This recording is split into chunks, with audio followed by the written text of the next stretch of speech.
What's up, everybody? Today's video, I'm gonna do a Monday night review for you guys. I had to go through some commercials, but it is what it is. I was just chilling on my phone, making some dinner up in here. So I'm gonna do a review for you guys, man. So if you've been through the pain, we'll go through the pain with each other. It's all right, man. I'm here to let you guys know it's all good. So we start off with a promo with Paul Heyman and Jey Uso, right? So Paul Heyman comes out. I don't know who came out first, because I started watching the show when we had the Paul Heyman segment with Seth Rollins, right? So these two were in the segment, and basically Paul Heyman was just going in, right? He was talking about, you want to talk about me betraying your cousin Roman Reigns and betraying CM Punk. Them niggas were not there for me. Roman Reigns came back to avenge his you will follow. He didn't come back to save me. Like you see the shit that Jacob, Solo, and fucking Tamataga did to me every day, but you didn't come to save me. You know what I'm saying? So now I'm the problem. I'm always the backstabber. I'm always the one that's fucking shit up. I'm always the one who's turning on somebody, right? I'm the problem, right? But not this time. Not this time. Like, he was just going out crazy, right? Like, do you know those scenes, or you know those people who just goes in, like, yelling and starts getting mad and start crying and shit? Paul Heyman is one of those people that remind me of the people that I used to be around. I was never that type of person. I'll just let you know I'll let you know what's up. And I'm not going to yell and shit, because it's going to waste my energy, right? But Paul Heyman has a point. Like, don't come here blaming me with your shit, nigga, about your cousin when he didn't have my back. You know what I'm saying? Paul Heyman also tells him that, Jey Uso, you've been yeeting, and you've been putting your life on the line for that championship. Congrats, but it's not enough, because Seth Rollins wants to be champion. You are not meant to be world champion. Seth Rollins has the power. Braun Breaker was stage 1 of their plan, and stage 2 is to take that championship from you. So I'm doing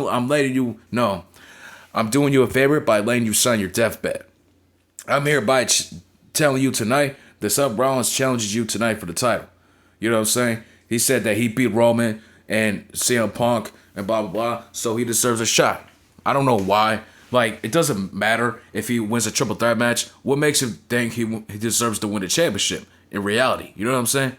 But at the same time, we need this championship taken away for Jey Uso, because, you know, he's not being presented as the real world champion.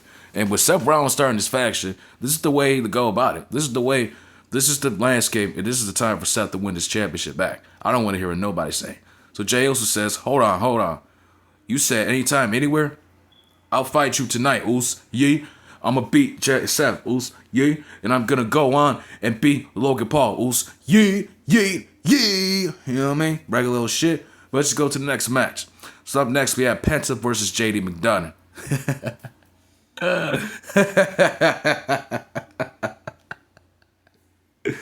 Oh my god. Like, this is a boring ass match. I'm not gonna hold you. Like, really, it's just really boring as shit, because I knew something was gonna happen. Of course, Finn Balor and Carlito are gonna cost him the fucking match.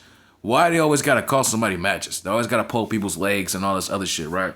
It doesn't make any sense. And then Chad Gable eventually comes out and tries to cost Penta the match, right? I don't know who won the match here. I don't even care, because this is just a waste of time. Why don't we just have a regular match once in your goddamn life? Like, we gotta have so many heels come attack one another and just let them win a fucking match. You know what I'm saying? I don't even care, man. So Sheamus is back. He's now gonna be in a match with Austin Theory. Grayson Waller and Austin Theory look nervous as shit, as they should, because Sheamus will squash these two in 2 seconds. You know what I mean? So I'm not understanding the fact that people think that Austin Theory and Grayson Waller are so special. No, they're not. They're two jobbers from Australia and Atlanta. Let's just be honest, bro.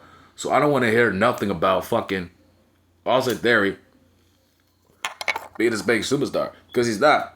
In my opinion, Sheamus should just squash these two. And that's what happens. This is like a squash match. And Sheamus eventually wins the match, right?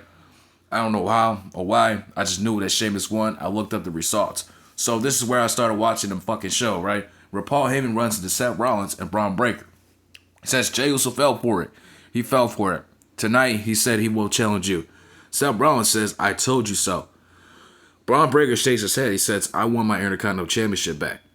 Bro, you're going to be world champion, you know? But it is what it is, right? And Braun Breaker, he's still going over the loss he went through at WrestleMania. He's going to be up next soon. So, like, this is the start here. This is the start, you know? Paul Heyman says, Seth Rollins pinned Roman at WrestleMania for the 1,000th time, and CM Punk lost to Seth. And Jey Uso tapped out to Gunther, right? No. Tapped out Gunther. Gunther tapped out to Jey Uso. So this is a good match. People we really want to see. He is so distracted on Logan Paul. And Seth Rollins has nobody else to fight. Like, really, everybody's gone. All he has to do is focus on Jey Uso, right? So anyways, we go up to Io Sky versus Roxanne Perez. This is a boring-ass match. Like, really, this is the worst match of all time. Literally. We go through the back and forth and shit, you know what I'm saying? We get to commercial for 2 minutes. I had to see another fucking Cardi B SummerSlam commercial. How many times do I have to see Cardi B coming for SummerSlam? Nobody cares, man. Fuck. Until then, you know, it was okay. They put on a decent match. Until they came up. There's so many kickouts, bro. Like, you got these two women out here kicking out of each other's moves. I don't get it. Like, for 6 times, we have to see them kicking out. I don't get it. And Io Sky finally gets the pinfall after a seventh fucking pinfall, and she gets the win. Even Pat McAfee said it took them too fucking long to get this match done. How many kickouts you guys need to win a match, huh? How many roll-ups? Like, literally, every match is ending in a roll-up, and I'm getting sick of that shit. Why a roll-up? You know what I mean? So then basically, Roxanne shakes Io Sky's hand. She falls for it, right? Roxanne walks out the ring until Julia comes from behind and attacks her. We all knew this was going to happen, right? And then basically, she gets her ass beat by Io and fucking Julia, right? So that ends the match. Let's move on. Up next, we have Rusev versus Otis. This is a decent match. I ain't gonna lie, this is okay. You know what I mean? Like, I don't know what other matches are good here, but hey, Rusev versus Otis is definitely better than a fucking JD McDonough in the women's match. Literally. Like, we go through a good back and forth. Rusev tries to slam Otis, but Otis takes the shit and he doesn't go down. Otis then slams Rusev and puts him to the turnbuckle, right? Rusev kicks him, tries to kick him, and kicks his foot onto the turnbuckle, misses his foot, almost injures it. But Rusev gets through the match, and eventually, he fucking makes Otis taps out to the finisher. I don't remember the name, but this was a fire-ass finisher, and this fucking finisher would just kill you in seconds. Excuse me. So yeah, man, Rusev basically just goes in and attacks him, right? And Tozawa comes in. He says, "You want to fight? I'm looking for a fight. What's up?" It's just laughable. Like, you know, in real life, like, Rusev would just eat this dude. You know what I'm saying? So Rusev just gets in there and attacks and beats the shit out of Kara Tozawa and attacks Otis once again. Officials have to break it up. They have to break up Rusev and the fucking chaos. So it is what it is. Adam Pearce then comes out. He says, "I'm sorry for the chaos, everybody. Let's get back to the show. I want to bring out Pat McAfee." So Pat McAfee and Gunther have a promo. So Gunther comes back after 2 weeks attacking Pat McAfee. Great. You know what I'm saying? So Pat McAfee cut a boring ass promo. I couldn't even stand to watch. I couldn't even stand Pat McAfee talking. He basically says this. He said, "My best friend here, Michael Cole, you want to touch him, you got to go through me." You know what I'm saying? "I want to fight you, Gunther, blah, blah, blah. You're mad because Michael Cole can state his opinion all he wants. You know what I'm saying? For 28 years, and he has every right to do that, which is understandable. You have your own opinion, you know? And Gunther came at the wrong person all because he lost to Jey Uso. Why don't you just challenge Jey Uso at Backlash and attack him?" You know what I'm saying? But I don't know why we got to end up in this shit anyways, right? So basically, he talks about the city of wherever we're in tonight. I don't remember. I don't care. He puts over his football friends that really I have no interest in talking about or want to even hear about. You know what I'm saying? Like, I just want to fight. You know what I'm saying? So Gunther then says, "I will be prepared and focused this time. I will beat you this Saturday." And he says that I am going to choke you out. And he shoves Pat as he says that, right? Like, Pat, you're supposed to hit this dude back. Didn't you want to fight Gunther? Come on, man. You're supposed to hit him back. But who really cares, right? I guess they're trying to be professional here, so you got to be professional, right? Respect, right? So basically, after this, now John Cena will be on SmackDown this week in Dayton, Ohio. Yay! Finally, John Cena will make another appearance again.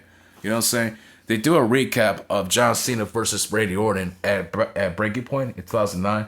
I really like this match. It's really one of my favorite matches. This is real wrestling and what wrestling should be. You know what I'm saying? This really shows an example of John Cena never giving up. Never give up. You know what I'm saying? Like, Randy Orton was a monster. Like, literally. I enjoyed this match, man. So basically, they remind us again that the last match that they had was on SmackDown 8 years ago. Dude, How many times you gotta repeat us this shit? Like, I was in my sophomore year. Like, nobody cares if it's in 2017. Everybody and their grandma knows that match was taking place 8 years ago. You know what I'm saying? Let's just be honest here.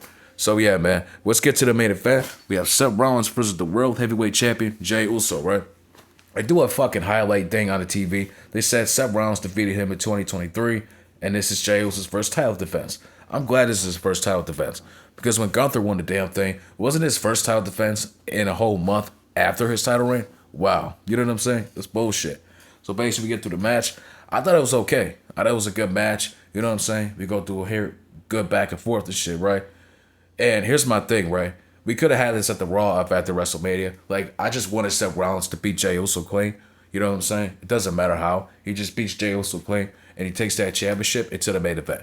Like, really. Like, I don't give a shit. If he's going to do a thing with Paul Heyman, have a couple members in there, like with Braun Breaker, and start from there. You know what I mean? So, now we're here. You know what I'm saying? So, basically, we get to commercial, right? And during commercial, Jey Uso cuts himself after getting slammed to the announce table or slamming fucking Seth Rollins do it, right? Cool shit. I don't care. So we get through the match. It was really interesting, right? We go through a bunch of drop kicks and pedigrees. And Seth Rollins eventually hits the pedigree on Jey Uso. He kicks out.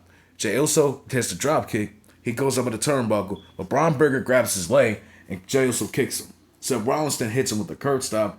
He kicks out again. Jey Uso kicks out the curb stop. Wow. Wow.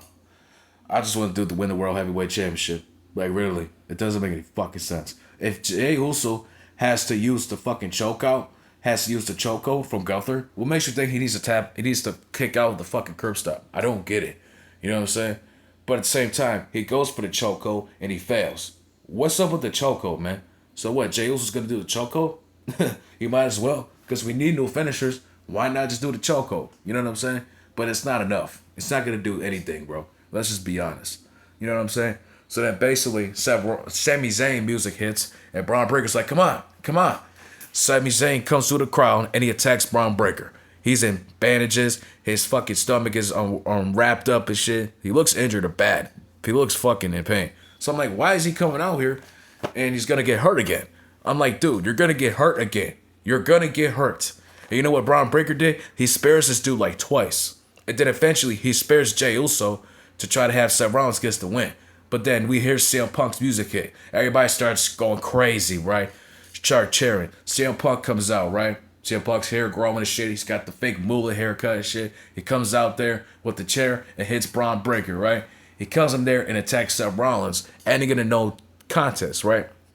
We end the fucking match with Seth Rollins and fucking CM Punk brawling. So I want to know what's going to happen in Money in the Bank. We're probably going to have a huge tag team match. Instead, why don't we have these two on Raw matches? You know, I got a next video coming up. I don't want to see a huge tag team match at Money in the Bank.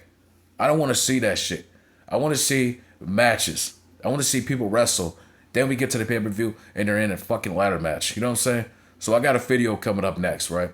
I got a video coming up next for Money in the Bank. So, in my opinion, this was a shit complete show. We had some boring ass matches until the main event, which is good. You know, Sami Zayn's back. He got his revenge. CM Punk got his revenge. So yeah, this is how wrestling's supposed to go. So I can't get mad at this point. So I hope we get a huge tag team match probably, I don't fucking know, before Money in the Bank or something. So yeah, man. Well, let me know what you guys think about this episode of Raw. I will be back with you guys for another video tomorrow. Peace out.